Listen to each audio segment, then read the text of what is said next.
ವೆಂಕಟನಾಥ, ಏನು ಮಾಡ್ತಿದ್ಯಾ? ನೀನೇ ನೋಡ್ತಿದ್ಯಲ್ಲ ಅಣ್ಣ, ಅಧ್ಯಯನ ಮಾಡ್ತಾ ಇದ್ದೀನಿ.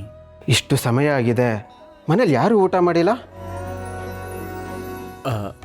ಅದು ನಿನಗೆ ಗೊತ್ತಲ್ಲ ಅಣ್ಣ, ಮಠದಿಂದ ಬಂದ ಮೇಲೆ ಅಮ್ಮ ಖಡಾಖಂಡಿತವಾಗಿ ಹೇಳಿದ್ದಾರೆ, ಊಟ ತಿಂಡಿ ಸಮಯದಲ್ಲಿ ಮನೆಯವರೆಲ್ಲರೂ ಒಟ್ಟಿಗೆ ಇರಬೇಕು ಅಂತ.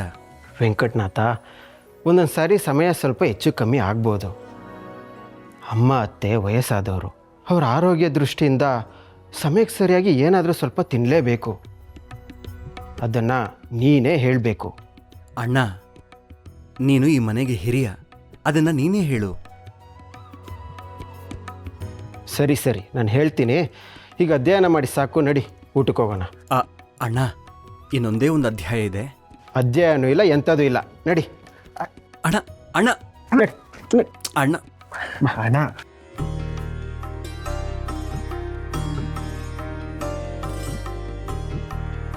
ಯಾರು ಯಾರನ್ನ ಸಮಾಧಾನ ಮಾಡ್ತಿದ್ದಾರೆ ಅಂತಾನೇ ಗೊತ್ತಾಗ್ತಾ ಇಲ್ಲ. ಸದ್ಯ ಇಬ್ರು ಸಮಾಧಾನದಿಂದ ಬಂದರೆ ಸಾಕು. ಸರಸ್ವತಿ, ನಡೆದಿದ್ದೆಲ್ಲ ಕೆಟ್ಟ ಕನಸು ಅಂತ ಮರ್ತು ಬಿಡಮ್ಮ. ಅಮ್ಮ, ನೀವೇನು ಚಿಂತೆ ಮಾಡಬೇಡಿ, ನಾನು ಅದನ್ನು ತಲೆಗೆ ಹಾಕೊಂಡಿಲ್ಲ. ಬಾ ಅಣ್ಣ ಅಣ್ಣ ಬಾ.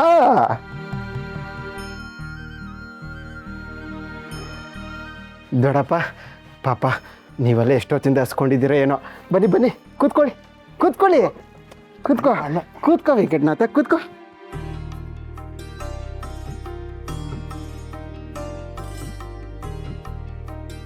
ಅಣ್ಣ ತಮ್ಮಂದಿರಾದರು ಇಷ್ಟು ದಿನ ತಂದೆ ಮಗನ ಹಾಗೆ ಒಟ್ಟಿಗೆ ಬದುಕಿದ್ರಿ.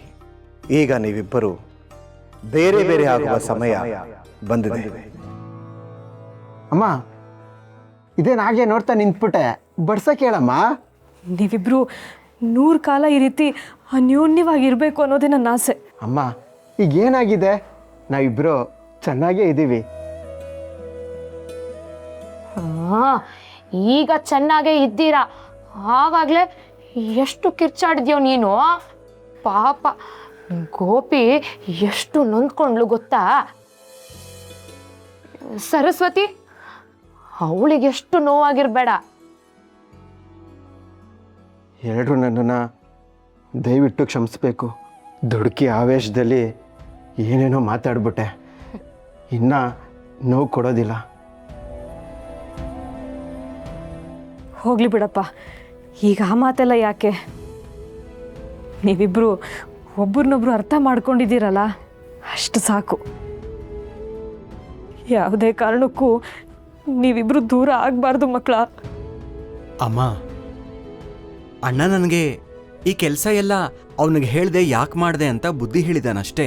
ನಾವೀಗಲೂ ಚೆನ್ನಾಗಿದ್ದೀವಿ, ಮುಂದೇನೂ ಚೆನ್ನಾಗಿರ್ತೀವಿ. ಅಲ್ವೋ ಗುರು, ಈ ಕೋಪ ನಿನಗೆ ಎಲ್ಲಿಂದ ಬಂತು? ಬರಬಾರ್ದಿತ್ತಮ್ಮ, ಆದರೆ ಯಾಕೋ ಬಂದುಬಿಡ್ತು. ಆದರೆ ನನ್ನ ಕೋಪನೇ ನನ್ನ ಕಣ್ಣು ತೆರೆಸ್ತು. ಆಗ್ಲೇ ಕಣ್ಣು ಕೆಂಪಗೆ ಮಾಡ್ಕೊಂಡಿದ್ದೆ, ಈಗ ಕಣ್ಣು ತೆರೆಸ್ತು ಅಂತ ಹೇಳ್ತೀಯಾ? ಹೌದತ್ತೆ, ಆ ಕ್ಷಣ ವೆಂಕಟನಾಥನ ಮೇಲೆ ಕೋಪ ಬಂತು. ನನ್ನ ಮಾತು ಕೂಡ ಅತಿ ಆಯಿತು ನಿಜ. ಆದರೆ ರಾಧಕ್ಕ ನನ್ನ ಕಾಲಿಗೆ ಬಿದ್ದು ದಾನದ ಶ್ರೇಷ್ಠತೆ ಬಗ್ಗೆ ಹೇಳಿದ್ದು ನೆನಪಾಯಿತು.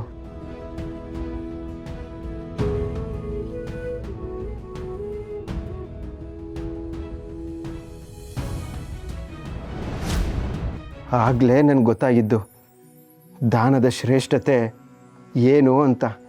ನಮ್ಮಪ್ಪ, ನಮ್ಮ ತಾತ ಈ ದಾನದ ಗುಣದಿಂದಲೇ ಈ ಊರಲ್ಲಿ ಜನರ ಗೌರವಕ್ಕೆ ಪಾತ್ರರಾಗಿರೋದು ಅಂತ ಆ ರೈತರನ್ನು ನೋಡಿದಾಗ ಗೊತ್ತಾಯಿತು. ನನ್ನ ತಮ್ಮ ವೆಂಕಟನಾಥ ಭಗವಂತ ಮೆಚ್ಚೋ ಅಂತ ಕೆಲಸ ಮಾಡಿದ್ದಾನೆ. ಅಪ್ಪ ಹೇಳ್ತಿದ್ದ ಮಾತುಗಳು ಈಗ ನನಗೆ ನೆನಪಾಗ್ತಿದೆ. ಮಗನೇ, ನಿನ್ನ ತಮ್ಮ ವೆಂಕಟೇಶನ ವರಪ್ರಸಾದ ಅಂತ ಹೇಳ್ತಿದ್ರು. ಆದರೆ ನನ್ನ ಕಣ್ಣಿಗೆ ಸಾಕ್ಷಾತ್ ವೆಂಕಟೇಶನ ಥರನೇ ಕಾಣಿಸ್ತಿದ್ದಾನೆ. ಅಮ್ಮ ಸರಸ್ವತಿ, ನನ್ನಿಂದ ಏನಾದರೂ ತಪ್ಪಾಗಿದ್ದರೆ ದಯವಿಟ್ಟು ತಪ್ಪು ತಿಳ್ಕೊಬೇಡ ಅಮ್ಮ. ಇಲ್ಲ ಬಾವ, ನಾನು ಅದೆಲ್ಲ ಆಗಲೇ ಮರ್ತಾಯಿತು. ಆಗಲೇ ವೆಂಕಟನಾಥನ ತೆಗಳ್ತಾ ಇದ್ದೆ, ಈಗ ಹೊಗಳ್ತಾ ಇದ್ದೀಯಾ? ಹೌದಮ್ಮ, ನಾನು ಹೋಗಿ ರೈತರನ್ನು ಭೇಟಿ ಮಾಡಿದಾಗಲೇ ಪರಿಸ್ಥಿತಿ ಏನು ಅಂತ ಅರ್ಥ ಆಗಿದ್ದು. ಬೆಳೆಗೆ ರೋಗ ತಗುಲಿ ಫಸಲು ಕಮ್ಮಿ ಆಗಿದೆ. ರೈತರು ಗೇಣು ಕೊಡೋಕ್ಕಾಗದೆ ಕಷ್ಟದಲ್ಲಿದ್ದಾರೆ. ಅವ್ರಿಗೆ ಧಾನ್ಯ ಬಿಟ್ಕೊಡ್ಬೇಕು ಅನ್ನೋದು ನನ್ನ ತಲೆಗೆ ಬಂದಿರಲಿಲ್ಲ. ಆದರೆ ನನ್ನ ತಮ್ಮನಿಗೆ ಅದು ಅರ್ಥ ಆಗಿದೆ.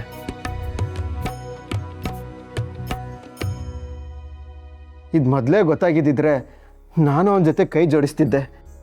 ಆಯ್ತು ಬಿಡು, ಸರಸ್ವತಿ ಒಡವೆ ತಗೊಂಡು ಹೋದ್ಯಲ್ಲ, ಅದನ್ನೇನೋ ಮಾಡಿದೆ.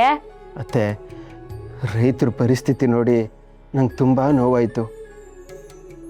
ತಮ್ಮ ಮಾತ್ರ ದಾನ ಮಾಡಿದ್ರೆ ಸಾಕೆ, ನಾನೂ ಮಾಡಬೇಕು ಅನಿಸ್ತು. ಅದಕ್ಕೆ ಮನೇಲಿದ್ದ ಒಂದು ಮೂಟೆ ದವಸನೂ ಕೊಡೋಣ ಅಂತ ಹೋದೆ. ಅದೇ ಸಮಯಕ್ಕೆ ಸರಸ್ವತಿ ಒಡವೆ ಗಂಟನ್ನ ತಗೊಬಂದ್ಲು.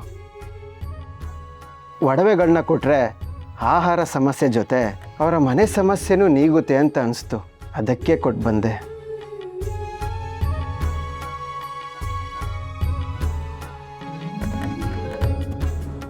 ಯಾಕೆ ವೆಂಕಟನಾಥ? ಎಂಥ ಸಾರ್ಥಕದ ಕೆಲಸ ಮಾಡಿದೀಯ ಅಣ್ಣ.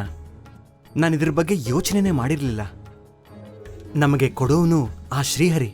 ಅದನ್ನು ಹಂಚಿಕೊಂಡು ಬದುಕಬೇಕಾಗಿರೋದು ನಮ್ಮ ಕರ್ತವ್ಯ. ಅದನ್ನು ನೀನು ನನಗಿಂತ ಚೆನ್ನಾಗಿ ಮಾಡಿ ತೋರಿಸಿದೀಯ ಅಣ್ಣ. ಬಾವಾ, ನಿಮ್ಮ ಕೂಗಾಟಕ್ಕೆ ನಾನು ಬೆಚ್ಚೋಗಿದ್ದೆ.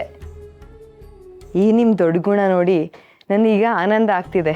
ಇದಕ್ಕೆ ರಾಧಕ್ಕೂ ನಾನು ಕೃತಜ್ಞತೆ ಹೇಳಲೇಬೇಕು. ನನ್ನ ಕಣ್ ತೆರೆಸಿದ್ದು ರಾಧಕ್ಕ. ನನ್ನ ತಮ್ಮ ಆ ಕೆಲಸ ಮಾಡಿದ್ಮೇಲೆ ತುಂಬ ಜನ ರೈತರಿಗೆ ಗೇಣಿಯನ್ನು ವಾಪಸ್ ಕೊಡ್ತಿದ್ದಾರೆ. ಹೋಗ್ಲಿ ಬಿಡಪ್ಪ, ಶ್ರೀಹರಿ ದಯದಿಂದ ಎಲ್ಲ ಒಳ್ಳೇದೇ ಆಯಿತು. ಸರಸ್ವತಿ, ಊಟ ಬಡಿಸಮ್ಮ.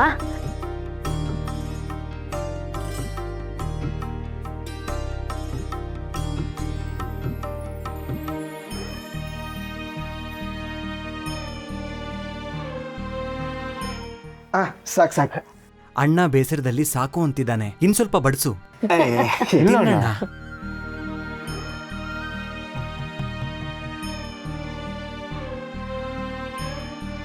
ನನ್ನಿಂದ ಬೇಸರ ಆಗಿರೋದು ಇವನಿಗೆ ಹೆಚ್ಚು ಬಡ್ಸಮ್ಮ. ಅಣ್ಣ. ಬಡ್ಸು.